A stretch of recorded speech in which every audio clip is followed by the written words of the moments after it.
Musi TV editor పిట్టల శ్రీశైలం ప్రకాశం జిల్లా మావోయిస్టుల interview కోసం వెళ్ళాడు. ఆయనతో పాటు ఆయన బృందం అంటే విలేకరుల బృందం వెళ్ళింది.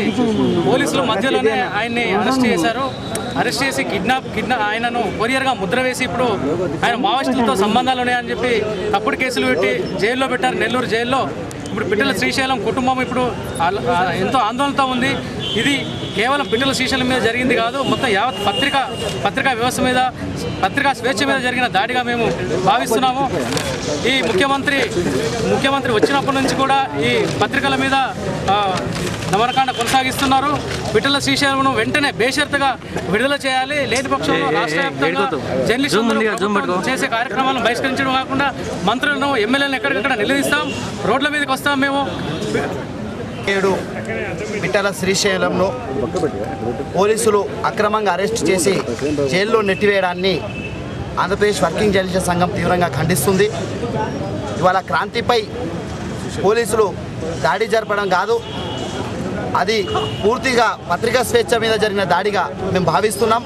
శ్రీశైలం విధి నిర్వహణలో భాగంగా తాను ఓ నక్సలైట్లకు సంబంధించి వార్తలు కవరేజ్ చేయడానికి వెళ్ళాడు.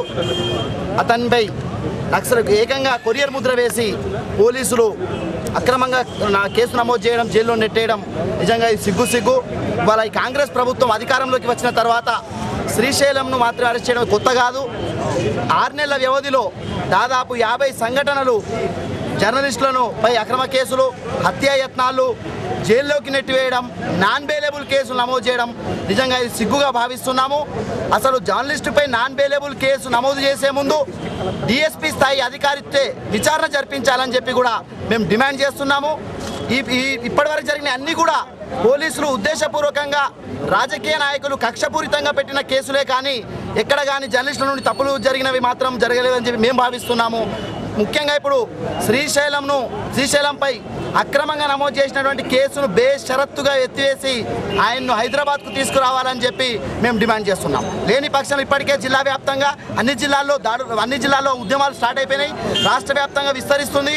రాష్ట్ర వ్యాప్తంగా మొత్తం ఆందోళనలు ఉధృతం కాకముందే ఆయన్ని ఇక్కడ తీసుకురావాలి, బేషరతుగా విడుదల చేయాలని చెప్పి మేము ముఖ్యమంత్రి గారిని డిమాండ్ చేస్తున్నాం.